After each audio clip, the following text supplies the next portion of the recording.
तो अर्जुन जी आप पूछ लो पहले। अर्जुन जी। हाँ हाँ, हेलो। मैं पूछ लेता हूँ। हाँ हाँ। हाँ ठीक है। हाँ हाँ हाँ। अच्छा, आप बताइए आपके ग्रेजुएशन में सब्जेक्ट क्या रहे हैं?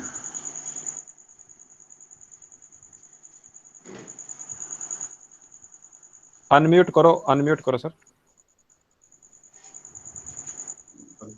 सर मैंने बीएससी मैथ्स किया है, इसमें मेरे फिजिक्स केमिस्ट्री मैथ सब्जेक्ट रहे हैं सर।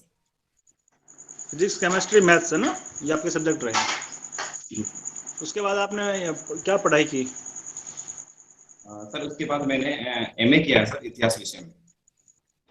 इतिहास विषय में एमए किया आपने? जी सर। अच्छा, तो आप बताइए, अभी एक इतिहास के पुनर्लेखन को लेकर के कुछ चर्चाएं चल रही है। आपको क्या जी लगता है, सर। पुनर्लेखन होना चाहिए या जो पहले लिखा इतिहास वो गलत है? सर इतिहास पूर्णतः गलत नहीं कहा जा सकता है, कुछ मांगे जो उठ रही है पुनर्लेखन की, क्योंकि अलग अलग इतिहासकारों की कई बार अपनी पूर्व धारणाएं होती है। कुछ उस समय के तथ्यों के आधार पर लिखा जाता है। जब इतिहास में अगर कुछ नए तथ्य मिलते हैं, तो अगर इस आधार पर इतिहास पुनर्लेखन की मांग की जा रही है और इस आधार पर पुनर्लेखन किया जाता है, तो सर मैं इसे सही मानता हूँ। अच्छा, आप अजमेर आए हैं तो कौन कौन से हाईवे से होकर के आए हैं? सर मेरा गांव सेंदड़ा है, जो पाली जिले में आता है। तो सबसे पहले नेशनल हाईवे 162 आता है, उसके बाद NH8 आता है सर। ये NH मेरा 8 गांव आता है से आपसे? 60 किलोमीटर की दूरी है सर। NH 8 ही नाम है अभी भी उसका? जी सर, अभी भी NH8 ही है। अच्छा, ये जो नेशनल हाईवे का नया नामकरण किया, तो ये तो सड़कें तो वैसे भी पुरानी थी, नए नामकरण से क्यों किया गया इनको? सर सड़कों का नवीनीकरण हुआ है, तो नवीनीकरण के बाद इनका नया नाम रखा गया है। एग्जैक्ट रीजन मुझे नहीं पता कि इसके पीछे क्या रीजन है, बस नवीनीकरण के बाद इनका नाम बदला है। अच्छा, और आपकी हॉबी क्या है? सर योग करना, और उसमें भी प्राणायाम में मेरी विशेष रुचि है सर। अच्छा, प्राणायाम कैसे किया जाता है? किन किन लोगों को प्राणायाम नहीं करना चाहिए? जी सर, प्राणायाम करते समय कुछ सावधानी रखी जानी चाहिए। वैसे तो प्राणायाम नहीं, सभी आप तो लोग कर सीधा सकते हैं, बताइए लेकिन किन किन लोगों को प्राणायाम नहीं करना चाहिए, सीधा बताइए कि इन इन लोगों को प्राणायाम नहीं करना चाहिए। कुछ विशेष प्राणायाम होते हैं जो कुछ बीमारियों में नहीं की जा सकते, जैसे कि किसी के हृदय रोग है, किसी के अल्सर की बीमारी है, हर्निया की तरह की बीमारी है, कोई कमर में अगर आपको किसी तरह की पीठ में प्रॉब्लम है, तो ऐसे लोगों को कुछ सावधानियां बरतनी होती है। विशेष निर्देश के साथ ही लोग किए जाते अच्छा, इसमें एक शब्दावली आती है, रेचक। हैं। जी सर। क्या होता है ये रेचक?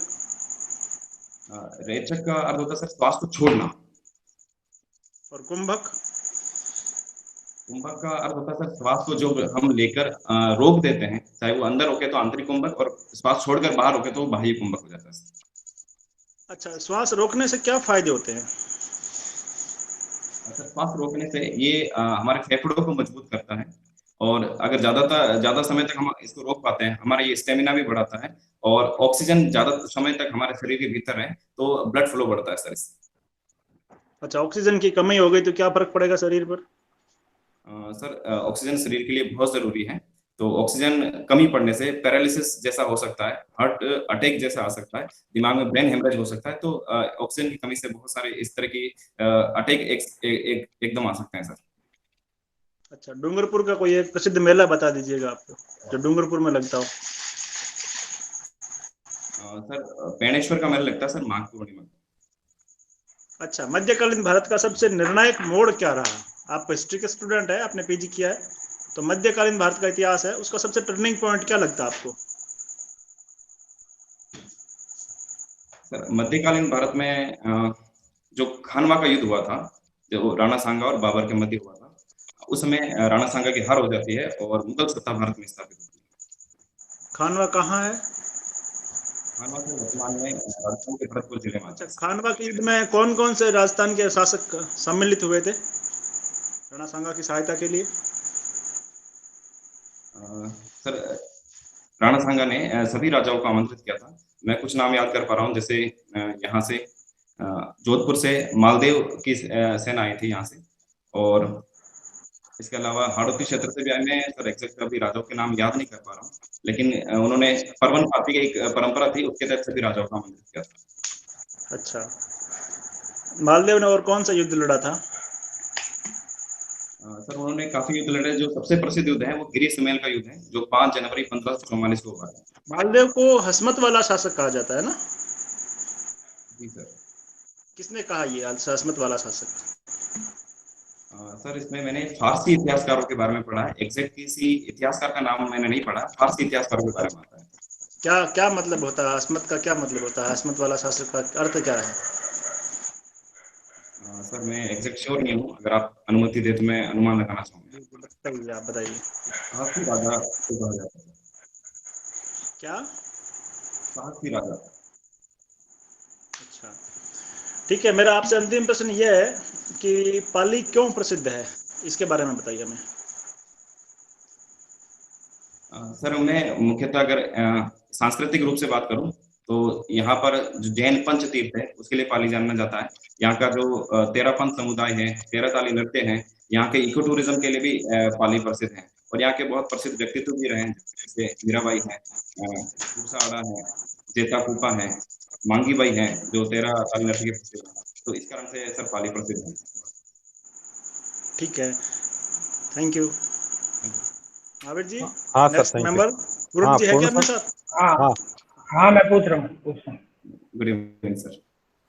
Good evening, good evening. ये आपको ध्यान है आर्टिकल 370 कब हटाया गया था?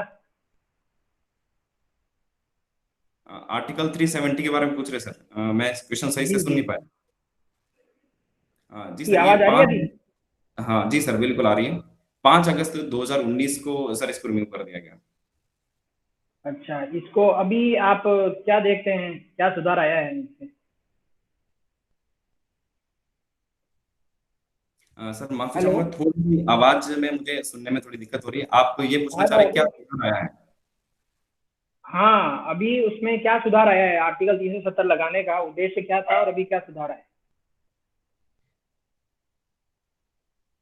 सर आर्टिकल 370 हटाने के बाद एक तो जम्मू कश्मीर और लद्दाख दोनों को अलग अलग 2 यूनियन टेरिटरीज बना दिया गया। 370 हटाने के बाद बहुत सारे जो प्रतिबंध थे वो हट चुके हैं। तो दूसरे राज्यों के जो नागरिक है वो मुक्त रूप से वहां आवाजाही के साथ वहां पर स्थायी रूप से निवास कर सकते हैं। उद्योगों को लगाने की पाबंदी हट गई है। महिलाओं को बहुत सारे अधिकार मिले हैं। तो अब मुझे लगता है कि अब डेवलपमेंट की ओर बढ़ेगा जम्मू कश्मीर भी, जो अब तक कटा हुआ था मुख्य भारत से। रिसेंटली अभी अखबार में था, कुछ पर्यटन को आकर्षित करने के लिए, पढ़ा है आपने? जी सर, एक शाही बोट हाउस के बारे में आया था सर, आज के न्यूज़पेपर में मैंने पढ़ा था। वो जर्जर होने के कारण वो अब डूब रही है और सरकार ने उस पर कुछ रोक लगा रखी है। नहीं नहीं, कुछ गार्डन के बारे में आया था। विश्व का सबसे बड़ा गार्डन है यहाँ पे। सॉरी सर, माफी चाहूंगा, मुझे इसके बारे में जानकारी नहीं है, मैंने ये नहीं पढ़ा सर। अच्छा ठीक है। आपने आपके बीएससी में मैथ थी, जी सर। तो आप बताएं इंटरनेशनल मैथ डे कब बनाया जाता है? सॉरी सर, मुझे इसके बारे में अभी जानकारी नहीं है। अच्छा, नेशनल मैथ डे कब बनाया जाता है?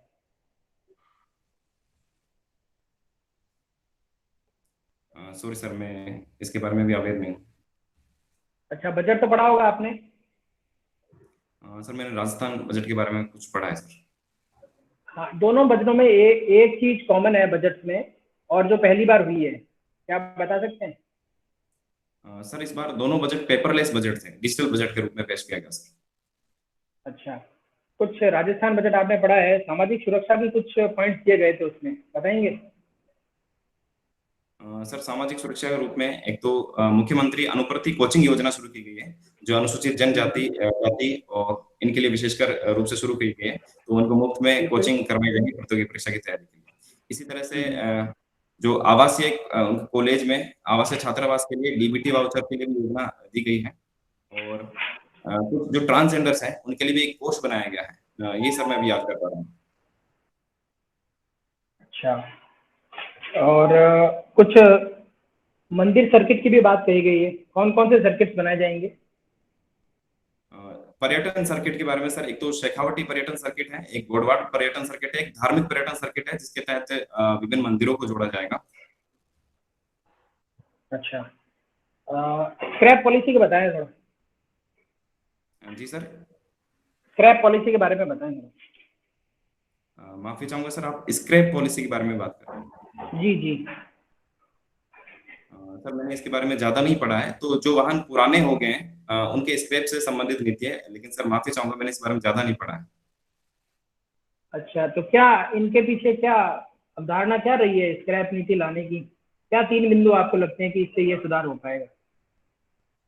सर मुख्य तो है कि जो वाहन पुराने हो चुके हैं वो कार्बन उत्सर्जन वहां से ज्यादा होता है, तो पर्यावरण को सुरक्षित रखने के लिए वो लाए गए हैं। और इसके साथ ही जो BS6 वाहन है वो उनको ज्यादा प्रमोट करने के लिए, अब नए जो इलेक्ट्रिक वाहन आ रहे हैं उनको ज्यादा प्रमोट करने के लिए ये नीति लाई जा रही है सर। अच्छा, ऑटो इंडस्ट्री जो है उसको क्या फायदा होगा इससे? सर ऑटो इंडस्ट्री में क्योंकि अगर पुराने वाहन स्क्रैप कर दिए जाएंगे तो नए वाहनों की बिक्री बढ़ेगी सर इससे, और इससे ओवरऑल रोजगार भी बढ़ेगा, इकोनॉमी भी बूस्ट आएगा सर। अच्छा, ये प्रशासन गांवों के संग और प्रशासन शहरों के संग, इसको 3 मुद्दों में समझाएं, क्या क्या किया जाएगा इसमें? सर अभी बजट में इसकी घोषणा हुई थी 1 मई 2021 से प्रशासन गांवों के संग और उसके बाद शहरों के संग भी चलेगा। उसमें सर जो भी गांव की जैसे कोई डॉक्यूमेंट्स बनाने हैं तो गांव में एक साथ कैंप लगाए जाएंगे और एक साथ जो भी ग्रामीणों की समस्या होगी उनका निराकरण प्रशासन एक साथ सभी का निराकरण करेगा। कुछ विशेष डॉक्यूमेंट्स बनाए जाते हैं सर अलग अलग विभाग में, मुझे एग्जैक्ट जानकारी नहीं है कि कौन कौन से डॉक्यूमेंट्स बन सकते हैं। ये एक साथ प्रशासन में ग्रामीणों की समस्या के निराकरण के लिए कैंप लगाए जाते हैं। अच्छा, ये तो जो प्रशासन के गांवों के संग जो बजट में घोषणा हुई है, ये तो वो फिजिकली जाके करेंगे, इसको आप इलेक्ट्रॉनिकली कैसे कर सकते हैं? सर इलेक्ट्रॉनिकली जैसे बहुत सारी चीजें आजकल ऐप के माध्यम में भी हो सकती हैं, जैसे आजकल डिजिटली जो भी सर्टिफिकेट हम बनवाते हैं वो डिजिटली बन जाते हैं, हमें सीधा कार्यालय में नहीं जाना पड़ता। तो इस तरह की बहुत सारी चीजें जो डिजिटली हो सकती है उन्हें डिजिटली किया जा सकता है सर, और आजकल बहुत सारे कार्य डिजिटली हो भी रहे हैं। नहीं तो यहाँ आप संभागीय मुख्यालय पे बैठ के वो डिजिटल चीजें यहाँ बैठे गाँवों की जो भी समस्याएं हैं वो यहाँ पे कैसे सुलझा सकते हैं?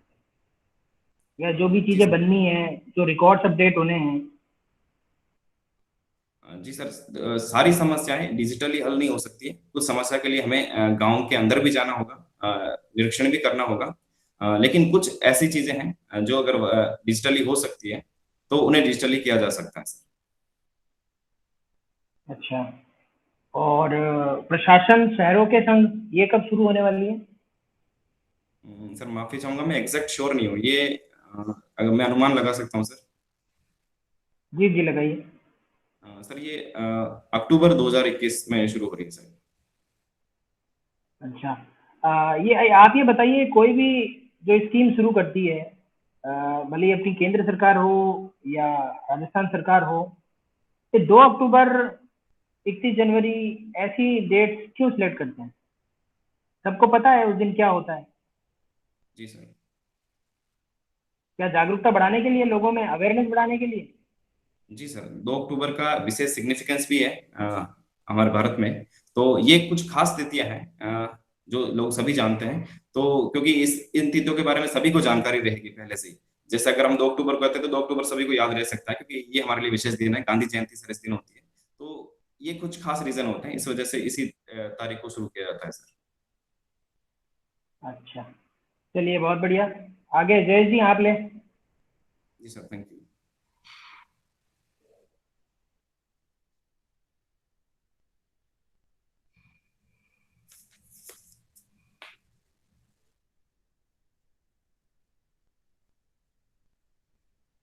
जय जी सुन रहे जयेश हैं जी क्या? नहीं देखे जी?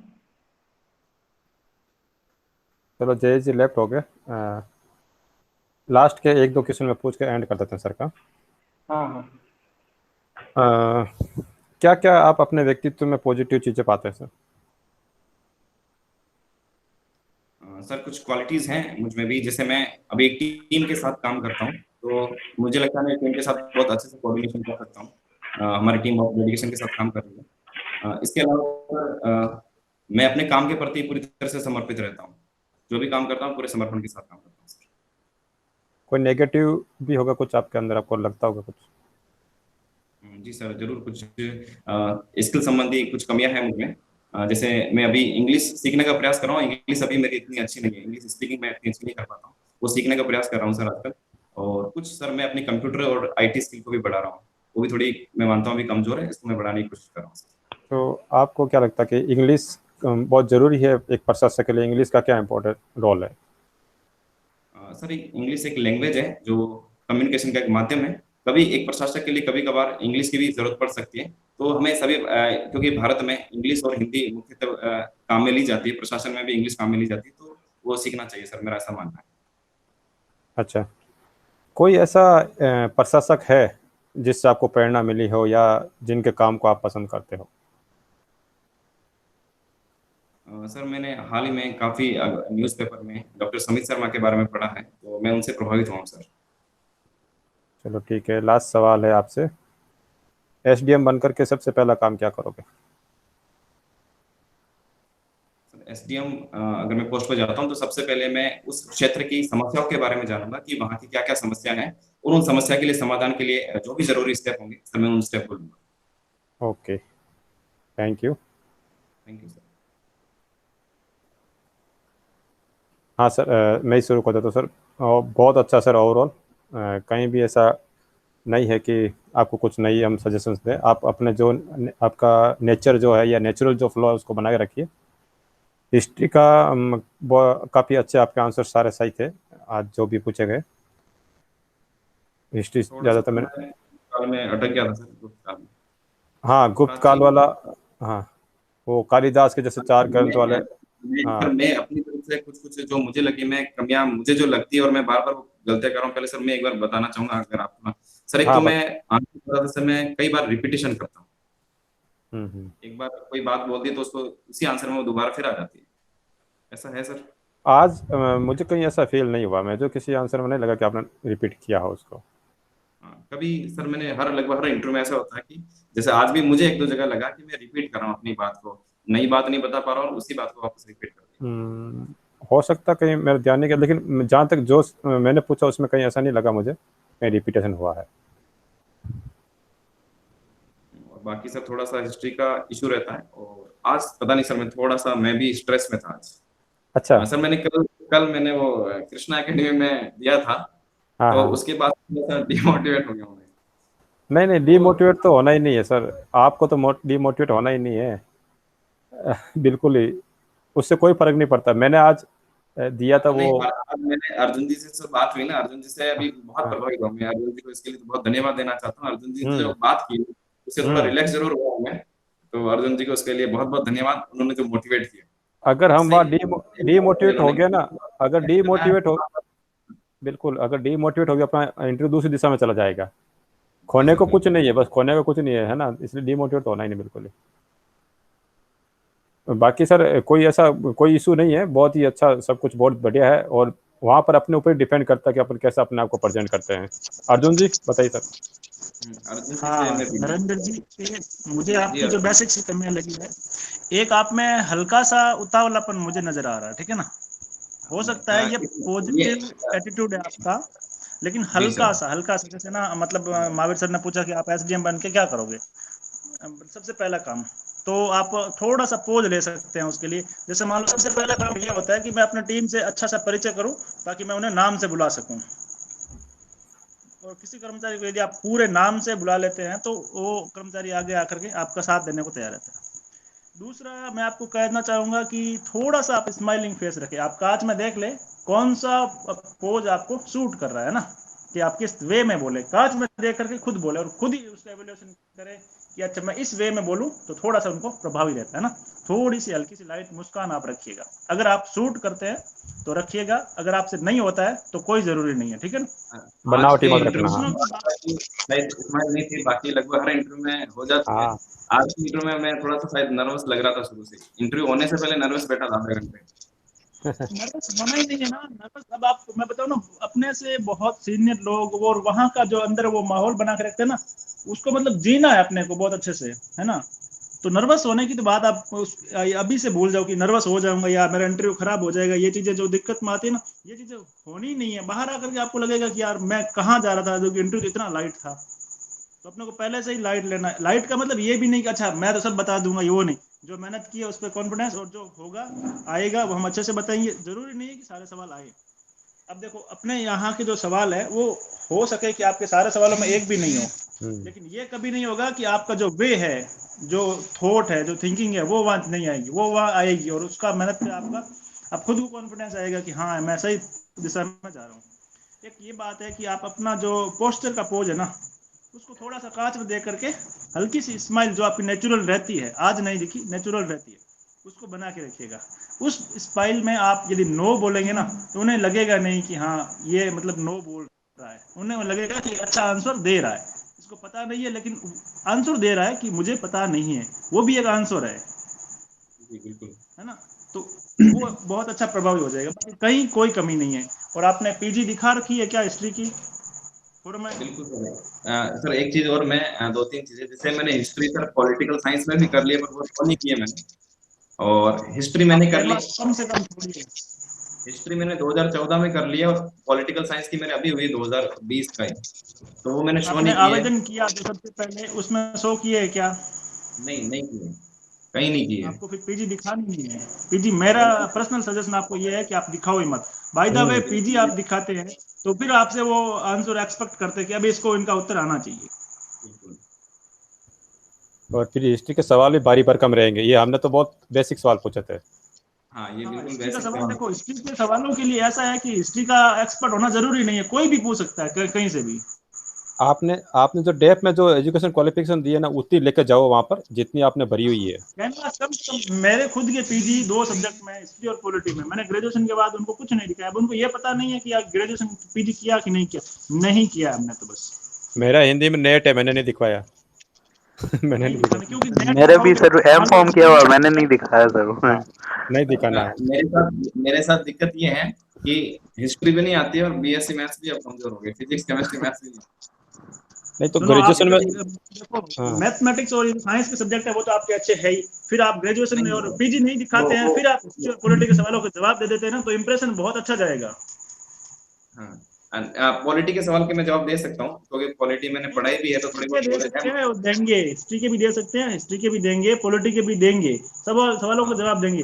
उनको लगेगा कि बंदा ग्रेजुएट है, अब उनको लगेगा पीजी है तो फिर आप सवालों के जवाब दे रहे तो उनको कोई मैटर नहीं करेगा, लेकिन नहीं दे रहे तो उनको मैटर करेगा कि पीजी है फिर भी सवालों के जवाब नहीं आ रहे हैं। लेकिन आप यूजी है और फिर भी सवालों के जवाब दे रहे हैं तो उस टाइम वो मैटर करेगा, बिल्कुल। है ना। बाकी आपका पर्सनल ओपिनियन, मेरा ये सजेशन है कि आप जितना दिखाए हैं उतना ही उनको शो करें, बस ये बेटर है। बाकी थोड़ी सी स्माइल के साथ, बाकी बहुत ही अच्छा इंटरव्यू, आपकी लुकिंग गुड, डिजर्व करते हैं कि हाँ आप फर्स्ट इंप्रेशन में भी लगता है कि बिल्कुल आपका तो होना ही चाहिए। ठीक है, मेरी शुभकामनाएं आपके साथ हाँ। है। मैं सर थोड़ा फास्ट बोलता हूँ, आप उतावलापन में, एक तो ये भी एक, मैं थोड़ा फास्ट बोलता हूँ, ऐसा है सर? हाँ, थोड़ा सा बोलने की। आपको शब्दों के बीच में समय अंतराल लेना चाहिए। अब देखो, अब चेंज मत करना, यदि इंटरव्यू नजदीक है आप उसमें कंफर्ट हो तो ही जाना, अदरवाइज अपनी नेचुरलिटी बना के रखना। और आपकी एक सर थोड़ा सा नेचुरल वो, आवाज है, नेचुरल हाँ आवाज हाँ, है आपकी, समझ में आ रही है हमें बिल्कुल आवाज। अपन जब। हाँ समझ में आ रही, समझने की ऐसी कोई दिक्कत नहीं है। आप यदि थोड़ा सा इसका ना 2 शब्दों के बीच अंतराल दे सकते हो, इजी गोइंग एक्सेप्ट होता है तो, नहीं तो ये बहुत बेस्ट है। और थोड़ा सा वॉल्यूम आपको अप रखना पड़ेगा वहां पे, क्यों थोड़ी सी उनको अपने को आप दूर बिठा रहे हैं आजकल। हम्म। मतलब जो चौथा मेंबर बैठ रहा है वो चारों मेंबर बिल्कुल 180 डिग्री पे बैठ रहे हैं, तो इस मेंबर से लेकर के जो कोने वाले मेंबर है वो थोड़ा सा उनको दिक्कत होती है सुनने में। ठीक है, ओके सर, ओके, बिल्कुल थैंक सर, यू। मेरी शुभकामनाएं आपके ओके साथ, बहुत ओके अच्छा ओके देकर के आओ। Okay. Thank you. Thank you Arjun ji. हाँ, पूर्ण सर। हाँ नरेंद्र जी, बहुत बढ़िया था आपका। मैंने कुछ ज्यादा फैक्ट वगैरह पूछ लिए थे। नहीं दे रही आवाज? बिल्कुल हाँ, आ सर, रही है। सर आप। हाँ, आर्टिकल 370 की डेट आपने फिक्स बता दी। और आगे भी जैसे अभी अखबार में आया था कि जो ट्यूलिप गार्डन है वो विश्व का सबसे बड़ा गार्डन है, उसको पर्यटन के लिए ओपन किया गया है। नहीं सर, जम्मू कश्मीर में है सर। हाँ, विश्व का सबसे बड़ा टूलिप गार्डन जम्मू कश्मीर में। जम्मू कश्मीर में। हाँ, मैंने अखबार में पढ़ा था अभी थोड़े दिन पहले। और जो एलजी है वहाँ के, उन्होंने जो फिल्म निर्माता है ना, उन सबको आग्रह किया था कि यहाँ आइए और आप फिल्म की शूटिंग वगैरह करिए। तो ये भी एक बहुत अच्छा कदम है। और जो अमरनाथ यात्रा है उसको भी सुरक्षा चार चौबंद के साथ दोबारा से स्टार्ट करके, और 6 लाख यात्री आने की संभावना है अभी। तो ये सर, तीन thank you. चीजें अगर आप बोल सकते हैं कि पहले जो शांति बनाए रखने के लिए जो नेताओं को नजरबंद किया था उनको छोड़ दिया गया है, इंटरनेट बहाली हो चुकी है और धीरे धीरे वहाँ स्थिति नॉर्मल हो रही है। तो ये 370 का जो, बाकी मैंने ऐसे ही पूछ लिया था आपके बीएससी मैथ थी ना, तो पाई डे करके, तो इंटरनेशनल मैथ डे और पाई डे एक ही होता है 14 मार्च को। और 14 ये मार्च। क्यों मनाया, हाँ क्यों मनाया जाता है ये भी देख लें, क्योंकि पाई की वैल्यू क्या होती है 3.14 होती है ना, जी सर। तो 14 मार्च 14 है ना, जी सर। जी तो सर। इसीलिए बनाया जाता है। और नेशनल मैथ डे है वो 22 दिसंबर को बनाया जाता है, रामानुजम जी का जन्म दिवस है। जी सर। ठीक है, और बाकी स्क्रैप पॉलिसी के बारे में आप थोड़ा देख लें, बाकी आपने जो नहीं पढ़ के भी इतना बताया वो सटीक है। बजट के बारे में जो पूछा था आपने बिल्कुल सही बताया, पहला पेपरलेस बजट है दोनों। और सामाजिक सुरक्षा की स्कीमें आपने अनुप्रीति है और जो गोराधाय ग्रुप फोस्टर केयर है जो जिला मुख्यालय पर बनाया जाएगा वो आपने सही बताया, हालांकि उसका नाम नहीं दिया था। और सर्किट के बारे में भी ठीक बताया आपने। बाकी बहुत बढ़िया है सर, आपका कोई दिक्कत नहीं है, जी सर। सही जी सर। जाएगा आपका तो इंटरव्यू। जी sir, thank you sir. Okay, बहुत बहुत शुभकामनाएं। कब है आपका? मेरा 19 अप्रैल को है सर। हाँ 19 अप्रैल को। 10 दिन और है। चलो sir, best of luck sir. हाँ एक सवाल था ना, 370 हटाने के बाद में क्या क्या हुआ, है ना? जी हाँ सर। हाँ। तो मुझे लगता है 370 को ना वो हटाए, 370 आर्टिकल तो है संविधान में अभी भी, हाँ जी उसी सर, में। 370 के हाँ 1 उसी 2 में। क्लोज है, उसमें से हाँ 3 क्लोज को हटा दिया सर। हाँ, नहीं 370 का जो क्लोज 1 था ना, उसी के तहत राष्ट्रपति आदेश पारित किया गया है। और वो हाँ आदेश पारित होने के बाद में क्या हुआ कि जम्मू कश्मीर के जो विशेष प्रावधान थे ना राज्य के, वो हट गए। और जी 35 सर। जो 35 का था वो हट गया, वहां पर विशेष जी सर। अधिकार थे वो अमान्य हो गए। बस ये दो चीजें लागू, मतलब संवैधानिक रूप से ये चेंजेज हुआ था। फिर जो जैसे लद्दाख और वो बने हैं उसके लिए तो अलग से आदेश पारित किए थे, है अलग ना? से आदेश हुए थे उसके, यस। जी सर, बिल्कुल बिल्कुल। तो वो ये आप। अक्टूबर में हुए थे ना, अक्टूबर। हम्म। तो 370 1 2 3 3 था ना शायद, 2 और 3 हटा दिए गए, क्लॉज 1 रखा है। 370 में हाँ अलग अलग क्लोज थे सर, 370 में अलग अलग क्लोज थे ना, तो उसी का क्लोज था कि ये जो था 370 अस्थायी रूप से था, तो उसी में एक प्रोविजन था कि राष्ट्रपति आदेश के तहत ही उसको उसके जो विशेष शक्ति राज्य को विशेष दे रखी थी वो हटा दी गई, जो विशेष प्रोविजन थे वो। नहीं नहीं, उसमें 370 के क्लॉज कितने थे? 1 2 और 3 क्लॉज थे शायद, और 2 और 3 को शायद हटा दिया गया। उसके 1 है क्लोज। अभी भी ना। वन तो है, 370 तो है ही है। वन में तो ये है ना कि जम्मू और कश्मीर हाँ हाँ भारत का अंग होगा, वो तो वन में तो यही है। बिल्कुल। हम्म।